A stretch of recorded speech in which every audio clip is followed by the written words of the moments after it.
Bonjour et bienvenue, bonjour à vous toutes et à vous tous. Nous accueillons Patrice Bossard cette semaine, bonjour. Bonjour. Secrétaire général de la CGT de Corse du Sud. On va parcourir l'actualité, forcément l'actualité elle est sociale. On a vu cette montée au créneau des agriculteurs, mais pas que. Il y a une montée au créneau également d'EDF, de beaucoup de professions, les enseignants. Il y a un malaise social aujourd'hui, en Écoutez, Corse aussi, beaucoup. oui, je crois qu'on est comme le reste du territoire national avec des inégalités salariales, un pouvoir d'achat qui est en berne et qui recule, et où forcément, à un moment donné, bon nombre de professions, de champs professionnels ont des difficultés, en tout cas pour les salariés, à boucler les fins de mois. Et donc, tout ce qu'on dit depuis des années en disant qu'il faut une revalorisation des rémunérations, tant pour les agriculteurs, mais aussi pour les salariés, et puis pour un certain nombre d'autres secteurs, amène à des colères, et ces colères, elles s'expriment de plus en plus dans le pays, et y compris dans notre île. On a l'impression que ces colères, elles se cristallisent, mais en même temps qu'il y a un certain fatalisme de la part de la population. Je crois que le système dans lequel nous évoluons aujourd'hui fait que la société ultralibérale a permis justement l'accession à beaucoup de confort, à beaucoup de choses pour améliorer notre quotidien, et donc le recours au crédit, à des loyers qui augmentent de manière incessante, font qu'il y a une forme euh, de besoins qui sont créés et auxquels on doit répondre à chaque fin de mois. Et le salaire, aujourd'hui, est une pierre angulaire au maintien de ces conditions de vie qui sont normales. Et donc, monter et être en grève ou avoir une action, c'est perdre de la rémunération, et ça fragilise des situations qui sont des fois très tendues. Et donc, des fois, ça ne l'amène pas forcément à ce qu'on pourrait s'attendre, c'est-à-dire à une colère beaucoup plus générale, et peut-être à un mouvement de masse qui amènerait justement à peut-être gagner, comme l'ont fait nos anciens, de nouveaux conquis sociaux. Alors, on parle justement de ces salaires qui sont faibles en Corse, plus faibles qu'ailleurs, mais ça voudrait dire augmenter les salaires, ça voudrait dire créer une économie différente aujourd'hui. La Corse est exsangue également dans son modèle économique. Quel modèle économique il faudrait inventer demain? Mais en fait, il y a des règles qui existaient en France, qui n'existent plus depuis les années 80, mais qui sont encore d'actualité. Je prends par exemple en Belgique, où vous avez ce qu'on appelle l'échelle mobile des salaires. L'échelle mobile des salaires, c'était un dispositif qui permettait à ce que, par exemple, dès que vous avez 2% d'inflation, l'État a obligation de demander à l'ensemble des filières professionnelles d'avoir des négociations salariales. Elles sont obligatoires. S'il y a des échecs, le niveau d'inflation est imposé en termes d'augmentation de salaire pour l'ensemble. Et donc, on ne se retrouve pas avec des politiques qui tassent, on va dire, les plus bas salaires à les amener à rejoindre le niveau du SMIC, et qu'en réalité, on n'augmente pas forcément toutes les tranches supérieures. Et donc, on se retrouve aujourd'hui avec un tassement de la rémunération, et dans notre territoire, malheureusement, un nombre de SMICards à vie qui est beaucoup trop conséquent, et qui est anormal dans une économie qui devrait être dynamique. Comment on fait justement avec la structure des entreprises en Corse? C'est souvent compliqué. Je crois qu'il y a un certain nombre d'artifices. Nous, ce qu'on dit, par exemple, et souvent, certains employeurs sont un petit peu surpris de la position de la CGT à ce niveau-là, c'est de dire il faut qu'il y ait des cotisations salariales et patronales, et donc là, sur le volet patronal, qui soient plus adaptées à la taille de l'entreprise. Comment se fait-il qu'aujourd'hui, dans un pays comme le nôtre, une entreprise du CAC 40 a des allègements sociaux, fiscaux beaucoup plus importants, qui fait que le coût salarial d'un salarié est beaucoup moins disant qu'une petite entreprise TPE d'un milieu justement ou d'une zone géographique qui est en tension en termes d'économie. Donc nous, ce qu'on dit, c'est qu'il faut une régulation de la taxation, mais inversée, c'est-à-dire que ça bénéficie aux petites entreprises, et que celles qui font des milliards d'excédents, eh bien, elles contribuent plus, puisque la solidarité nationale, elle doit se faire aussi en fonction des profits. Merci, merci beaucoup, Patrice Bossard. Merci à vous. On se retrouve tout à l'heure après le journal de la mi-journée. À tout à l'heure. Bonjour et bienvenue, c'est le secrétaire général de la CGT de Corse du Sud, Patrice Bossard, qui est notre invité cette semaine. Bonjour. Bonjour. La situation sociale, l'autonomie dans tout ça, bonne ou mauvaise chose pour la Corse? Écoutez, je crois qu'en tout cas pour ce qui est de mon organisation, nous n'avons pas de position à cette heure sur l'autonomie, dans le sens où nous ne connaissons pas le projet de société qui va découler de cette loi organique. Si le projet d'autonomie permet d'être un vecteur d'émancipation, de réduction des inégalités sociales, de prise en compte justement des échecs des politiques nationales qui n'ont pas su réduire les différentiels qui existent du fait que nous soyons un territoire idien et avons donc des handicaps naturels qui font qu'il y a des surcoûts et en même temps une vie beaucoup plus chère qu'ailleurs et que ça ne soit pas compensé en termes de rémunération, eh bien, si cela est pris en compte, ce sera une avancée significative. Ça va pouvoir répondre à un certain nombre de sujets dans le quotidien des Corses. Par contre, si c'est un projet qui ne met pas en avant le volet social, et nous avons encore quelques questionnements à ce sujet-là, je pense que ce sera pas forcément quelque chose de positif dans le quotidien des insulaires. Ce sera peut-être une réforme institutionnelle. L'autonomie législative qui est réclamée par la majorité territoriale, si ce projet aboutit, ça peut être quelque chose de bien que la Corse fasse ses propres lois. Alors, je pense qu'il y a des expériences au travers, y compris dans la République, avec la Polynésie, la Nouvelle-Calédonie. La Polynésie un droit normatif et la Nouvelle-Calédonie un pouvoir législatif. L'adaptation, nous n'y sommes pas forcément contre, du moment qu'elle est un plus. C'est-à-dire que si, par exemple, le droit de légiférer permet d'être en deçà du droit du travail national, nous n'y serons pas forcément favorables. L'objectif, c'est qu'on puisse adapter des normes où peut-être le pouvoir législatif, je ne sais pas ce qui sera débattu et tranché par le président de la République, en tout cas sur le volet institutionnel, mais qu'il puisse y avoir une adaptation renforcée et qu'elle permette de répondre à des vraies difficultés du quotidien, ça peut être quelque chose d'envisager, en tout cas dans mon organisation. L'adaptation, le pouvoir d'adaptation, la Corse l'avait jusqu'à présent, il n'a jamais pu aboutir. Paris n'a jamais donné de réponse.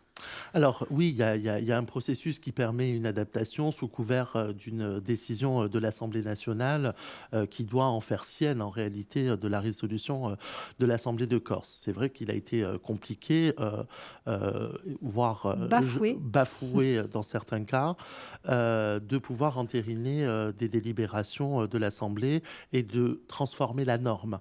La question qui se pose à nous aujourd'hui, c'est sur quelle norme ou quel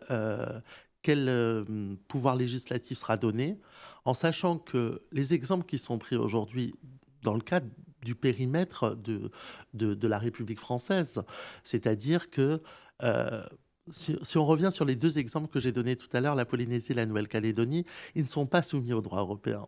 Et nous serons dans tous les cas dans un impact du droit européen qui viendra impacter soit la norme, soit le pouvoir législatif, puisque nous sommes contraints de respecter les directives européennes.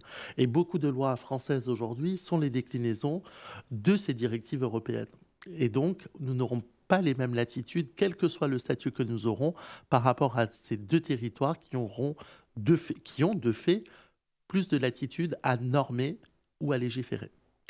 La loi européenne, on parlait ce matin de l'agriculture avec cette fameuse PAC. Alors Gabriel Attal a fait un certain nombre d'annonces qui semblent avoir satisfait les agriculteurs. Oui, mais les agriculteurs disent que le Premier ministre les a entendus, mais que l'Europe reste sourde. Bien, nous serons peut-être nous-mêmes dans ce genre de situation où les exceptions qui seront acquises avant un statut d'autonomie pourront perdurer et que de nouvelles normes moins disantes, je prends par exemple un exemple flagrant pour les insulaires, on va dire une TVA réduite sur les produits de première nécessité, eh bien si l'exception n'existait pas avant le statut d'autonomie, il sera quasiment impossible d'avoir une TVA par exemple à 0% sur les produits de première nécessité.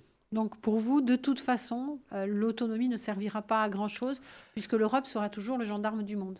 Alors, elle servira parce que l'Europe n'a pas forcément fait des directives ou n'a pas à légiférer sur l'ensemble. Il y a des latitudes qui seront possibles par rapport à la réglementation déjà française, de l'adapter. Mais après, sur un certain nombre de choses, oui, il faudra aller vers l'Europe pour négocier des exceptions, comme cela existe déjà pour certains territoires iliens européens, d'avoir des adaptations ou des possibilités de normer de manière différente et que cette exception soit entérinée par les 27. Merci beaucoup. À Merci à demain. vous. Bonjour et bienvenue. Bonjour à vous toutes et à vous tous. C'est le responsable de la CGT de Corse du Sud, Patrice Bossard, qui est notre invité cette semaine. Bonjour. Bonjour. On a vu la semaine passée ces interpellations à Bastia, ces jeunes gens interpellés, ces portes enfoncées, des jouets d'enfants cassés aussi. Comment vous avez perçu cela?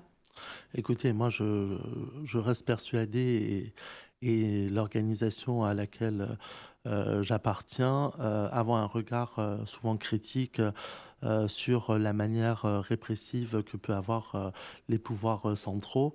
Je prends par exemple l'exemple que lorsqu'il y a eu les mouvements suite à la situation d'Ivan Colonne et que les jeunes ont été matraqués, gazés, etc., mon organisation a tout de suite pris le pas de descendre à leur côté parce que nous sommes dans un état de droit et que cette répression, elle doit être mesurée.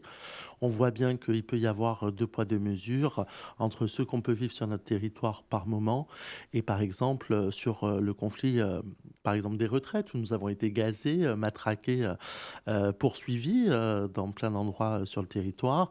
Et puis là, un mouvement des agriculteurs qui est juste noble et où il faut des avancées concrètes pour eux, où le pouvoir central décide d'être plutôt dans quelque chose, pas de vagues, et on a vu qu'il y a eu très peu d'affrontements. Donc on voit bien que selon les sujets, selon les intérêts, eh bien, tout le monde n'est pas traité à égalité.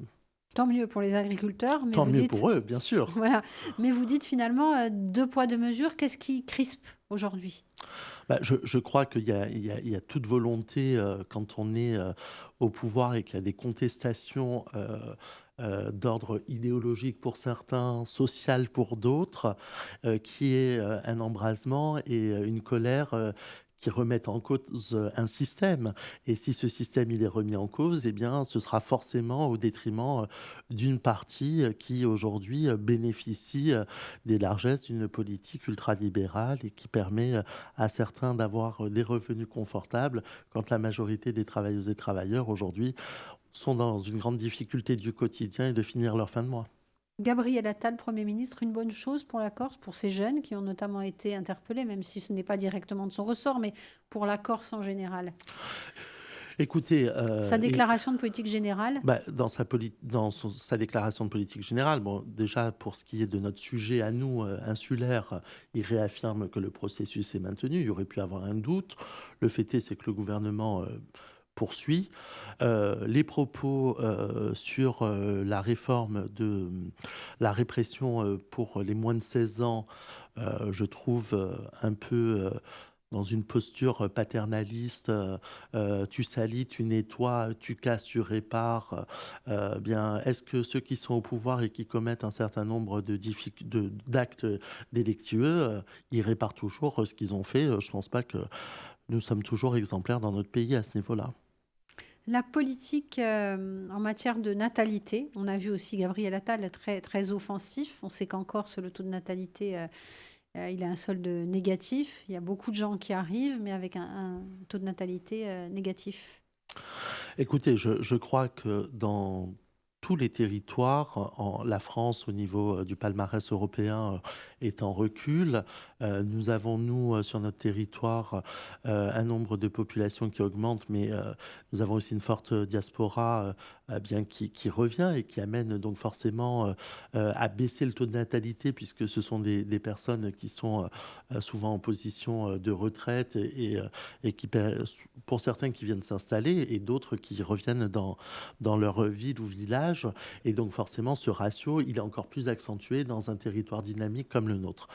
Après, de manière globale, je pense que l'émancipation, qui a eu lieu tout au cours du XXe et puis début XXIe siècle, amène à ce que d'autres priorités de société, de choix de femmes et d'hommes, à ne pas être forcément parents de familles nombreuses, amène automatiquement dans un vieux pays comme le nôtre, eh bien, à des régulations naturelles et que quelle que soit la politique qui sera menée, il doit y avoir des adaptations pour ceux qui font le choix d'être parents, que ce soit des hommes ou des femmes qui veulent élever leurs enfants.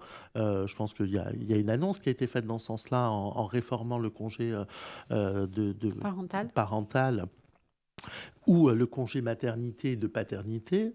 Euh, mais pour autant, ce n'est pas forcément ces mesures-là qui amèneront à inverser la courbe du taux de natalité dans les territoires. Je n'y crois pas en tout cas. Merci beaucoup, Patrice Bossard. On se Merci à retrouve vous. tout à l'heure après le journal de la mi-journée. Bonjour et bienvenue. Bonjour à vous toutes et à vous tous. Nous accueillons Patrice Bossard. Bonjour. Bonjour. Secrétaire général de la CGT de Corse du Sud, se pose aujourd'hui dans les mouvements nationalistes la question de la communauté de destin, avec notamment ces 5 à 6 000 personnes qui arrivent chaque année. Vous disiez ce matin, selon vous, beaucoup de gens de la diaspora. Ce n'est pas tout à fait les chiffres de l'INSEE, mais on peut les interpréter aussi d'une certaine manière. La communauté de destin, est-ce qu'il y a assez de place pour tout le monde ? On parlait de cette précarité. Est-ce qu'aujourd'hui, c'est encore possible de parler de communauté de destin ? Moi, je ne suis pas forcément d'obédience nationaliste, mais s'il y a bien un élément qui m'a toujours rapproché dans l'idéologie que porte mon organisation, c'est cette notion de communauté de destin que je leur reconnais d'avoir mis en avant pendant fort longtemps et que je crois que nous sommes un territoire qui arrivons à assimiler, à ancrer dans notre façon de vivre, dans notre culture, de manière très large.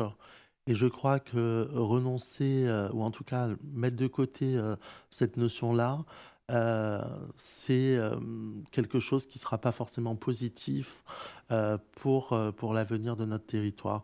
Je crois que l'entre-soi n'a jamais été émancipateur, que l'ouverture sur les autres permet aussi justement de prendre la hauteur et de nous enrichir mutuellement.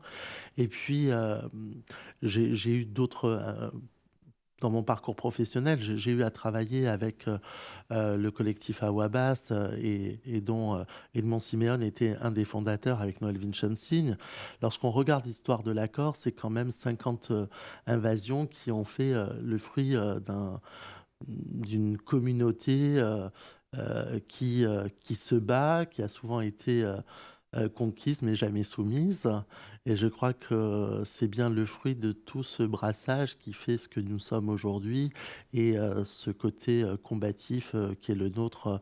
Et même si des fois on peut avoir de grands décalages ou ne pas être forcément d'accord sur certains points, mais le sentiment d'appartenance, je vois, j'ai des responsabilités nationales, mais ça serait marrant quand on se rencontre en dehors du territoire, quelles que soient nos obédiences, eh bien, le fait d'appartenir à cette île est un élément qui amène comme un aimant à ce qu'on se regroupe, à ce qu'on parle de notre île et de notre culture et de notre façon de vivre.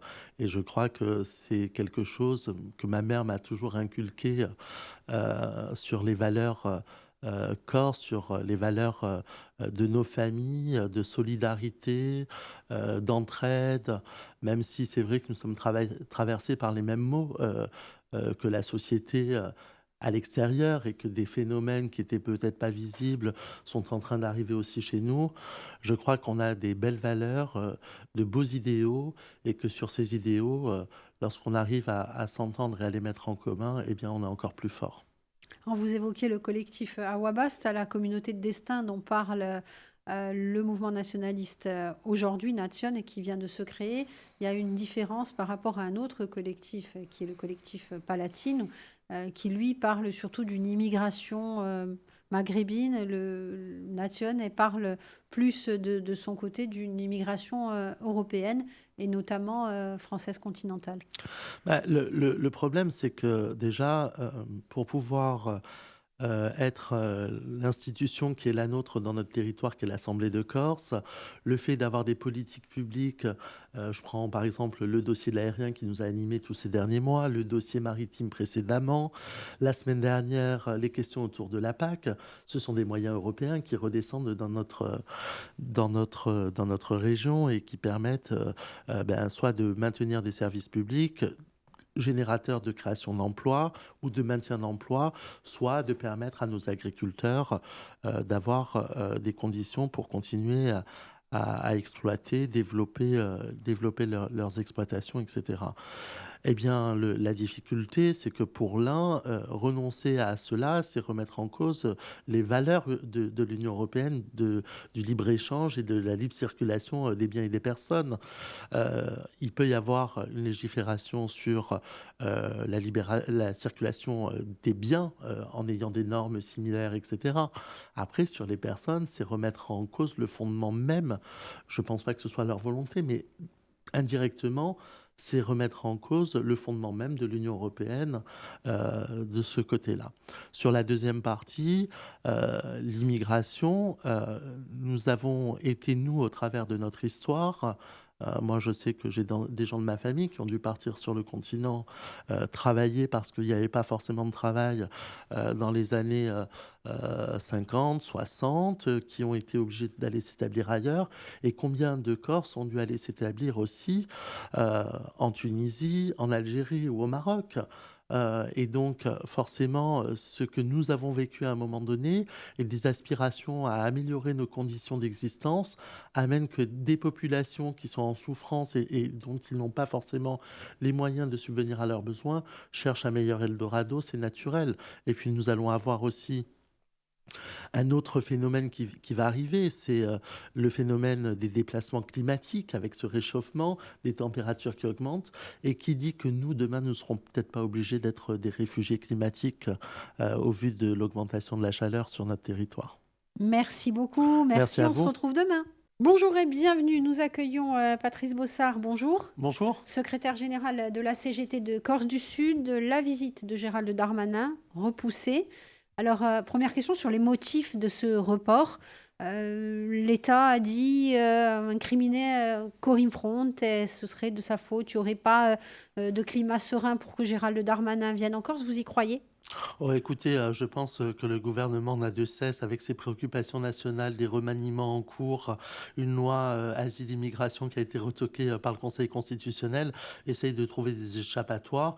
Je pense que la feuille de route est peut-être pas assez claire et que c'est encore un moyen de repousser la discussion qui est attendue au niveau local par la population, par les politiques, par la société civile dont je suis membre, justement pour savoir quel projet de société, vers quoi nous allons tendre dans les mois à venir et les années. Le gouvernement joue la montre, selon vous, pour gagner du temps et peut-être arriver à un document qui ne serait pas celui qu'il devrait être? Alors ça, je ne sais pas à ce niveau de discussion. En tout cas, ce qui est questionnant, c'est qu'on a un président de la République qui vient en Corse, qui donne un calendrier assez précis quand même, avec des contraintes de temps. Et là, on a un ministre en charge du dossier qui n'est pas au premier report de visite ministérielle dans l'île.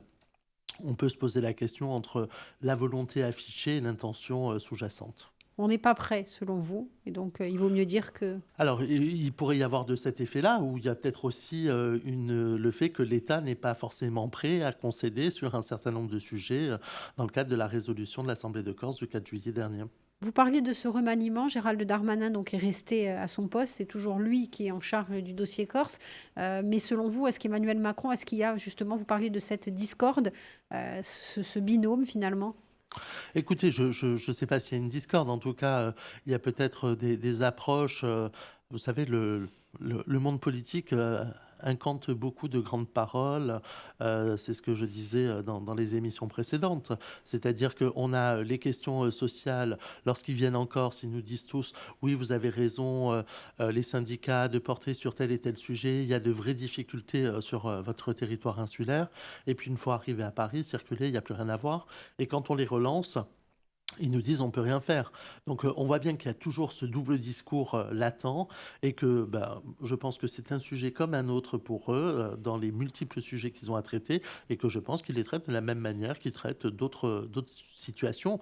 Sauf que pour le coup, sur le processus local, la volonté politique a été actée par une majorité de l'Assemblée nationale, eh bien on peut se retrouver à moyen terme avec une situation politique explosive. C'est-à-dire? C'est-à-dire qu'à un moment donné, si l'État, entre les paroles qu'elle met en avant et qu'elle n'accompagne pas de manière concrète le processus qu'elle a entériné, on va dire, d'une certaine manière au travers de la parole du président de la République, et qu'il y a encore des reports sur reports et qu'on arrive bientôt à la date d'échéance, est-ce qu'il y a vraiment la volonté de mettre les acteurs et les protagonistes autour de la table pour essayer de travailler un projet de société pour la Corse avec des pouvoirs plus étendus que ceux actuels. Et donc, on risque de re-rentrer dans un processus, violence, répression. On a vu le retour du FLNC sur la scène publique. Je crois que tout ce qui va amener à un moment donné à des flottements, à des incompréhensions et à des non-actes permettant la prise en compte des volontés des Corses à un droit à l'autodétermination et à un droit à l'émancipation, que ce soit culturel, linguistique, sociétal, de pouvoir politique, de pouvoir économique, selon les obédiences de chacun, eh bien, ça peut amener, oui, à une forme de conflit qui pourrait renaître de manière majeure sur notre territoire. Et je pense que ce serait un recul pour les Corses, mais surtout un recul pour l'État dans la prise en compte de la parole publique et surtout lorsque c'est un président de la République qui annonce ouvrir ce processus. Merci beaucoup. Merci. On se retrouve tout à l'heure après le journal de la mi-journée. À tout à Merci à vous. l'heure. Bonjour et bienvenue. C'est le secrétaire général de la CGT de Corse du Sud qui est notre invité cette semaine. Bonjour. Bonjour. Vous avez évoqué ce matin la loi immigration retoquée par le Conseil constitutionnel. On a entendu beaucoup de choses sur cette loi immigration, y compris de la part des députés corses. Il y a eu beaucoup de sujets dans le sujet, en fait. Écoutez, je pense que, en tout cas, pour nous, en tant qu'organisation syndicale, on s'est penché sur un certain nombre de dispositifs prévus dans cette loi autour des questions de protection sociale, puisque notre organisation a été précurseur dans la création du système de protection sociale français au lendemain de la Seconde Guerre mondiale, et que chaque salarié devait pouvoir bénéficier en fonction de ses besoins et contribuer en fonction de ses moyens. Philosophie dont on se rend compte qu'avec le temps, ça se dilue un petit peu, puisqu'il y a des interventions de l'État, il y a la reprise en compte par l'État de certains budgets, je pense par exemple à la question de la famille, etc. Et donc ça a changé un petit peu la nature sur certains aspects. Mais dans les fondements principaux, ce sont ces valeurs-là qui animent notre système. La difficulté qu'on a, c'est que lorsqu'on ne permet pas à des travailleurs qui cotisent de pouvoir bénéficier d'un droit, ça pose problème. Légitimement, qui va cotiser dans n'importe quel pays s'il n'a pas le droit d'ouvrir un droit à des prestations? Ce n'est pas une fleur qui est faite, c'est que ce sont des gens qui contribuent à la solidarité nationale au travers du système de protection sociale. Et donc les dispositions qui étaient prises de mettre des conditions d'accessibilité nous posaient à nous question. Il y a la deuxième partie sur les étudiants et le cautionnement pour les étudiants. Ça pose des questions puisque nous sommes un pays qui accueillons des étudiants d'à travers le monde, y compris l'université de Corté reçoit beaucoup d'étudiants étrangers, et que c'est aussi un apport en termes d'échanges culturels, en termes de savoir-être qui seront apportés dans d'autres territoires du monde. Et le fait d'amener des cautionnements qui sont conséquents pour certaines nationalités, c'est des sommes qui sont totalement exorbitantes, qui correspondent des fois à 10 ou 20 fois le salaire minimum du pays. Quand on prend par exemple des Mexicains qui viennent à l'université de Corte, si l'État fixait par exemple 3 000 euros de caution, le salaire moyen minimum, c'est 300 euros par mois. Donc vous voyez bien, ça fait 10 mois de salaire d'un ouvrier mexicain. Bon, vous voyez, il y a des choses où c'est pas raisonnable, ou sinon on va faire de l'entre-soi. Et cet apport que nous, on peut avoir dans les interactions chez nos étudiants, elle peut être problématique. Ensuite, il y a toute la question autour du travail des sans-papiers, où là, à un moment donné, on a une hypocrisie majeure dans notre pays, avec une utilisation massive de sans-papiers à qui on paye des fois quand ils sont payés. On en a des cas tous les ans. Mais d'un autre côté, on a besoin de cette main-d'œuvre parce qu'on a un certain nombre de secteurs en tension où nous n'avons pas forcément euh, les, les compétences sur les territoires qui recrutent. Et donc, favoriser justement le retour au droit commun pour des personnes qui sont déjà en situation d'emploi ou des fois qui cotisent même sous le nom d'autres personnes. Donc c'est aussi générateur économique tant pour les employeurs, pour l'économie locale, mais aussi pour les systèmes de protection sociale, eh bien c'est normal qu'il y ait des dispositifs particuliers.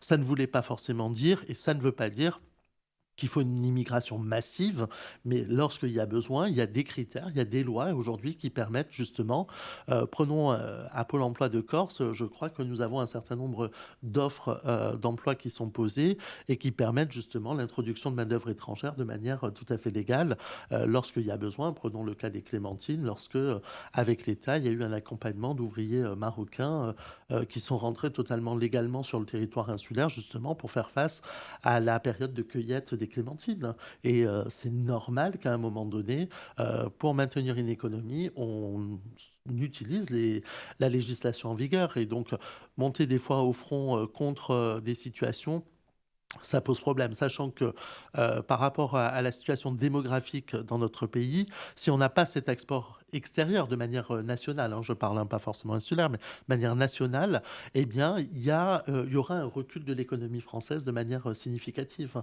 Ça, les chiffres sont très clairs, et donc attention à certaines sirènes qui laissent à penser que l'étranger n'est qu'une charge et quelque chose de négatif, alors que si nous restons une des premières puissances mondiales à travers la planète, c'est bien parce que nous avons aussi ces apports-là de main-d'œuvre étrangère. Merci beaucoup. On en parlera demain à Merci à vous. nouveau de cette loi immigration avec d'autres interrogations. À demain. Merci. Bonjour et bienvenue. Bonjour à vous toutes et à vous tous. Patrice Bossard est notre invité cette semaine. Bonjour. Bonjour. On parlait hier de la loi immigration, donc on a bien compris tout le côté social et le côté sociétal aussi. Est-ce que vous pensez que le gouvernement, à travers cette loi immigration, a voulu s'attirer les sympathies d'un électorat plus à droite que la droite?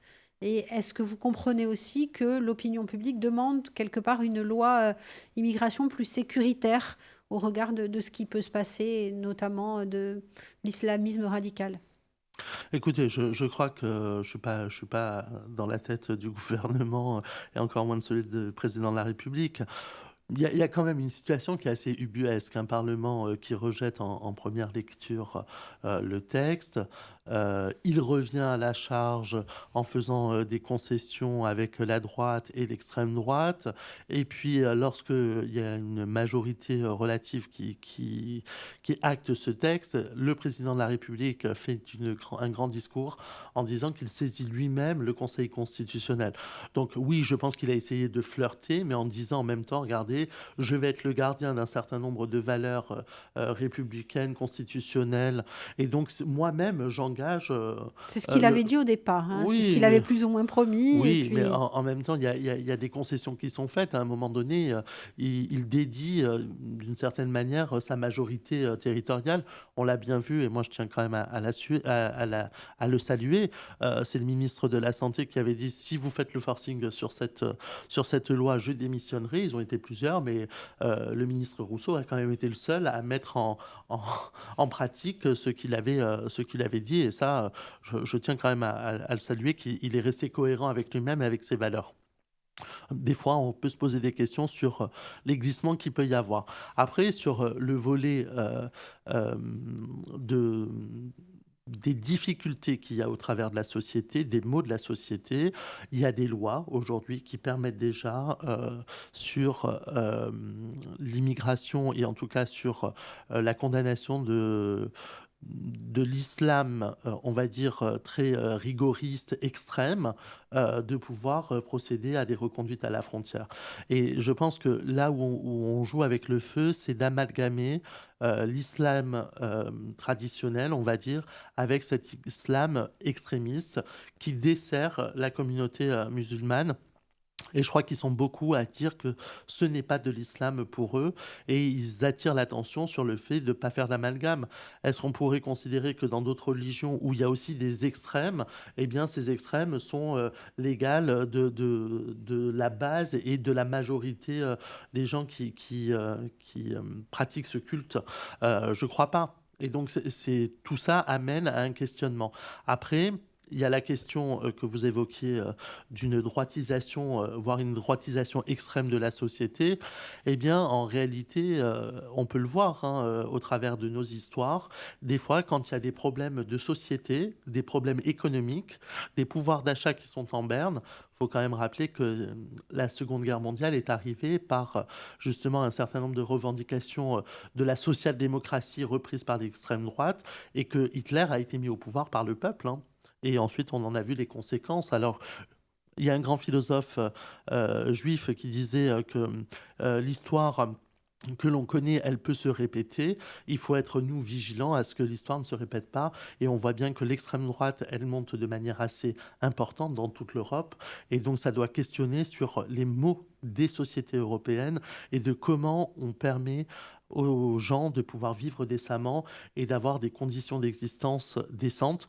Et je crois que l'Union européenne, elle a un travail majeur à mener pour justement permettre à ce que les peuples puissent vivre, s'émanciper, s'épanouir et que la richesse de l'ancienne terre soit à nouveau mise en avant pour que tout un chacun puisse avoir un sentiment d'être d'être bien dans la société où il est et que cette société n'amène pas que des freins mais amène aussi des choses positives dans l'émancipation et dans le fait qu'on puisse être tout un chacun libre et égaux. Au regard de ce qui se passe en Europe, il y a de quoi être inquiet aujourd'hui. Bah, je pense que oui, il y a des inquiétudes à avoir. Aujourd'hui, on se rend compte que ces montées amènent des actes en termes de politique publique, de réduction, mais ce qui a été prôné en termes de revendications, prenons par exemple l'Italie qui a fait un bras de fer avec l'Europe, au final, aujourd'hui, à quelques mois après son élection à la tête de l'Italie de Madame Meloni, on se rend bien compte que, eh ben, elle est obligée de plier face à l'Europe. Et donc, est-ce que les grands discours pour essayer de fédérer autour de certaines politiques publiques amèneront les effets escomptés? Ce n'est pas dit. Parce qu'aujourd'hui, le droit européen est supralégal au droit des pays dans un certain nombre de domaines et que donc du coup, les pays n'ont plus toute latitude dans l'action quotidienne de la gestion de leurs flux migratoires, de leur économie, de leur développement, de tout ce qui va toucher les projets industriels, etc. Et donc, il faut qu'il y ait des harmonisations mieux disantes et pas forcément des harmonisations moins disantes comme on peut le vivre en Europe aujourd'hui. Merci beaucoup. Merci à vous. On se retrouve tout à l'heure après le journal de la mi-journée. À tout à l'heure. Bonjour et bienvenue. Bonjour Patrice Bossard. Bonjour. Vous êtes notre invité cette semaine, secrétaire général de la CGT de Corse du Sud.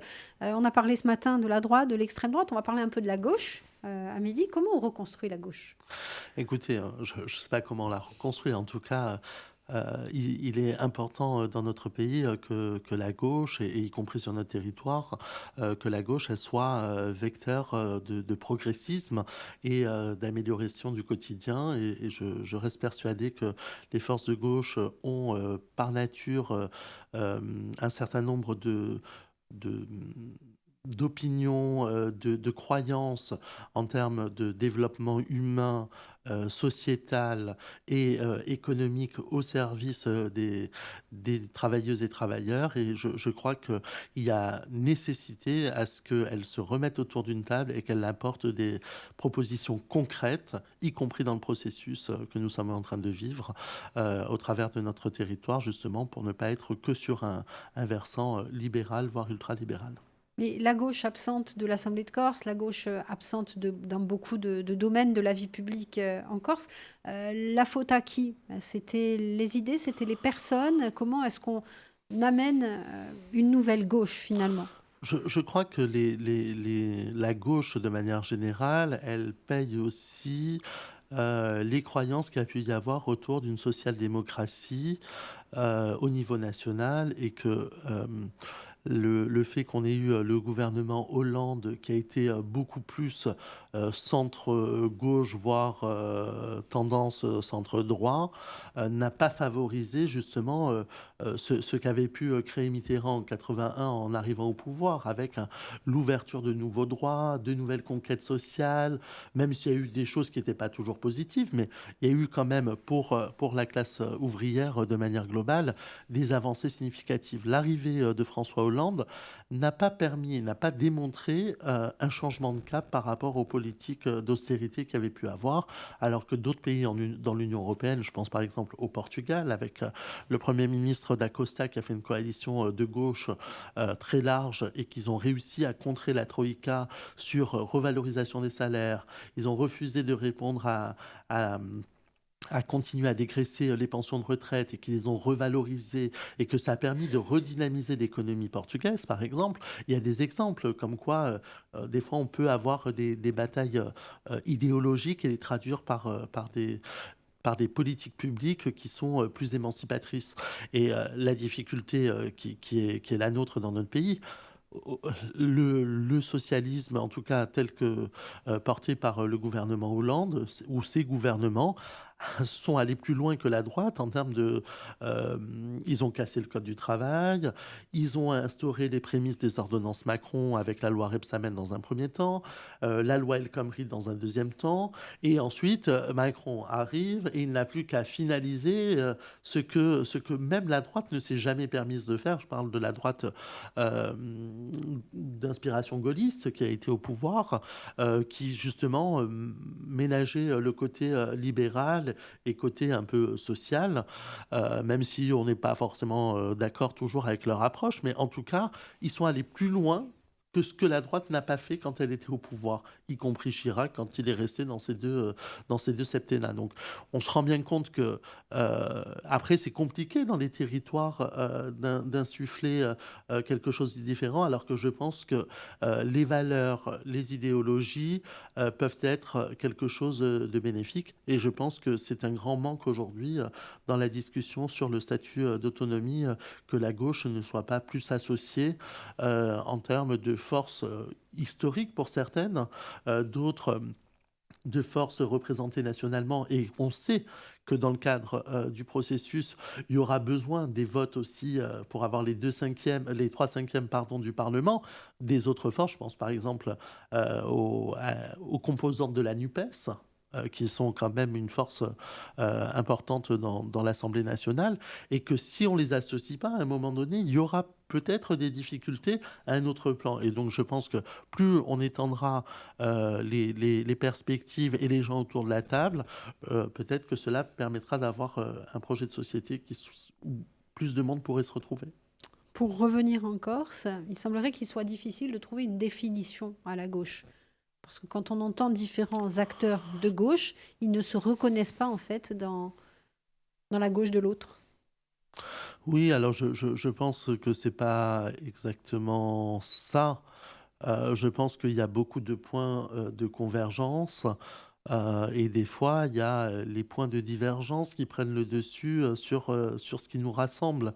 Je pense qu'on connaît la même chose dans d'autres courants politiques où des fois, on s'accroche plus à ce qui nous différencie qu'à ce qui nous rassemble.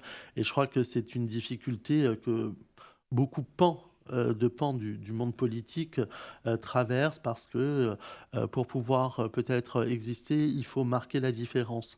Alors que moi, je suis plutôt d'un esprit inverse, y compris avec mes autres camarades d'autres syndicats.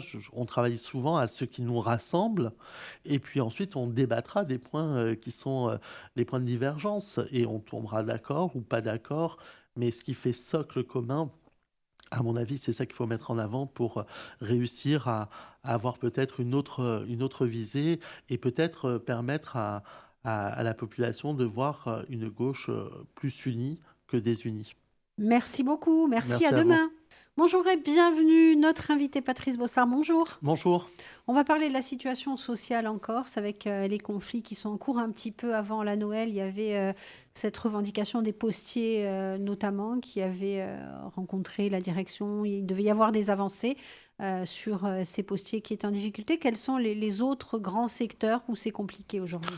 Écoutez, je pense qu'il y a eu les postiers, il y a eu la semaine dernière les électriciens et gaziers, il y a la grande distribution avec le devenir du groupe Codim et la cession par Casino France de bon nombre de supermarchés et donc avec une situation locale de 2300 salariés dont pour l'instant on ne connaît pas l'avenir. C'est vrai aussi des conflits sociaux qui ont pu avoir lieu dans différentes entreprises de plus petites ou de plus grande taille. Je pense par exemple à la DMR de Corse du Sud aussi en fin d'année où il y a eu un conflit conjoint avec le STC sur des questions de garantie collective, de questions de pas de rémunération puisque ça c'est fixé par convention, mais sur des émoluments, on va dire accessoires autour des frais kilométriques, des temps de déplacement entre le premier déplacement jusqu'au premier bénéficiaire, ou par exemple sur les primes de panier repas. Voilà, c'est tout un tas de choses dans un contexte où dans notre territoire, il y a quand même beaucoup de salaires qui sont plutôt au SMIC de manière majoritaire, et par contre un coût de la vie qui explose, et donc on sent qu'il y a un certain nombre de colères qui sont grandissantes. Et la difficulté, c'est que les contraintes aujourd'hui économiques des ménages n'amènent pas forcément tout de suite à l'action, mais en tout cas, on sent que à un moment donné, ça pourrait partir. Quand? On ne peut pas le définir. Je pense que personne est devin à ce niveau-là, mais il y a quand même de plus en plus de situations dégradé chez les salariés dans notre territoire. On le voit autour de la question du coût des logements aussi qui explose, des gens qui sont obligés de s'éloigner de plus en plus des villes pour pouvoir trouver un logement qui correspond à leur rémunération. Tout ça amène forcément à mettre en avant, comme on l'a fait avec plusieurs syndicats, que la question du volet social dans le processus d'autonomie est une pierre angulaire à la construction, parce que sinon, on va repartir comme en 40 et que même l'évolution institutionnelle, si elle ne travaille pas ce volet-là, il y aura encore d'autres difficultés qui vont arriver sur le quotidien des Corses et des insulaires de manière globale. Il y a la question aussi des retraités, la question des privés d'emploi, des précaires. On le voit au travers, par exemple, de la prime de 89, la prime d'insularité, qui devait être une prime de vie chère au départ. Et puis, euh, pour des questions de vocable, il n'a pas été choisi ce terme-là. En 95, ça a été étendu à une partie du privé. Et là, nous sommes en 2024 et il y a quasiment un actif sur deux qui ne la touche pas ou qui ne la touche pas au même montant. Puisqu'il y a des différences des fois d'une entreprise à l'autre. Donc on se rend compte qu'il y a eu des avancées, mais ces avancées, en fait, elles n'ont pas bénéficié à l'ensemble. Les gens qui passent de l'activité à la retraite, ils perdent ce pouvoir d'achat-là. Donc là aussi, il y a d'autres questionnements sur lesquels comment l'État joue son rôle et comment les pouvoirs publics locaux, les forces politiques locales, amènent dans le débat ces inégalités de traitement qui sont pas normales et qui amènent à se questionner aussi sur est-ce que nous, travailleuses et travailleurs de Corse, aurons les moyens de continuer à vivre ici de manière décente. Vous disiez la difficulté de faire grève aujourd'hui pour des raisons économiques. Est-ce que quand on est une organisation syndicale, il faut réinventer la revendication? Ben, on essaye de trouver, différents moyens, on n'a pas encore, trouvé, le modus vivendi, qui puisse satisfaire. On a essayé, des mouvements, le soir, sur les pauses du midi. On a essayé, le week-end, mais chez nous, le week-end, c'est un peu compliqué parce que, heu, nous sommes beaucoup, d'insulaires à aller, dans nos villages, le week-end. Donc on n'a pas forcément les mêmes fonctionnements que peuvent avoir, dans d'autres régions, françaises. Et donc, par exemple, vous faites une manifestation à Paris un samedi, vous êtes sûr d'avoir, X milliers de personnes, parce que les gens ne travaillent pas, et cetera. Nous, bah, il y a l'entraide familiale, il y a le fait de monter, les courses, aux parents qui sont au village, et cetera. Bon voilà, je veux dire, il y a d'autres modes de fonctionnement de notre société qui font qu'on n'a pas encore trouvé. Donc, mais on y réfléchit en tout cas, si bien, moi il me semble, hein, que dans tous les cas, ce qui est important, c'est de prendre en compte son outil de travail, c'est l'entreprise, c'est, l'outil de production s'il y en a un, et que ça part de là, et que je crois que même avec le temps, beaucoup d'organisations, nationales, locales ont réfléchi, mais que malheureusement, la grève traditionnelle, c'est la seule qui a toujours payé dans notre histoire. Merci, merci Merci à vous. beaucoup. À tout à l'heure. Bonjour, dernier rendez-vous de la semaine en compagnie de Patrice Bossard. Bonjour. Bonjour. Vous évoquiez ce matin le cas des géants et des casinos de Corse, 1300 salariés. Ça risque d'être compliqué. Écoutez, Est-ce qu'on a plus d'éléments aujourd'hui? non, pas plus, le groupe, national donc a bien rappelé que l'appel d'offres, y compris du groupe Codim, était réouvert. À ce stade-là, nous n'avons pas connaissance, s'il y a eu, des offres qui ont été faites, et donc forcément, il y a une inquiétude, grandissante chez les salariés, d'être dans une forme d'incertitude sur leur devenir, et on peut le comprendre aisément. Et nous, notre objectif, c'est quand même de mettre, en avant qu'il faut trouver une solution dans un territoire comme le nôtre. 1 300 salariés, c'est énorme. 1300 salariés, ça risque quand même d'être une catastrophe économique. Oui, oui, bon, je n'espère pas qu'il y ait autant de salariés, qui se retrouvent dans un plan, social, parce que forcément, certaines surfaces, seront, conservées. J'espère même l'intégralité.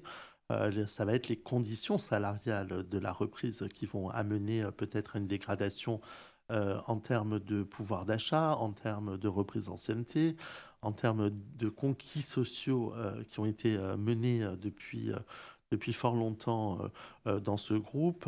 1 300, salariés, c'est, quand même quelque chose de conséquent, et sur lequel les pouvoirs publics, la collectivité de Corse a adopté une motion, lors de sa dernière plénière, pardon. Le Conseil économique, de même, l'a voté à l'unanimité, du Conseil.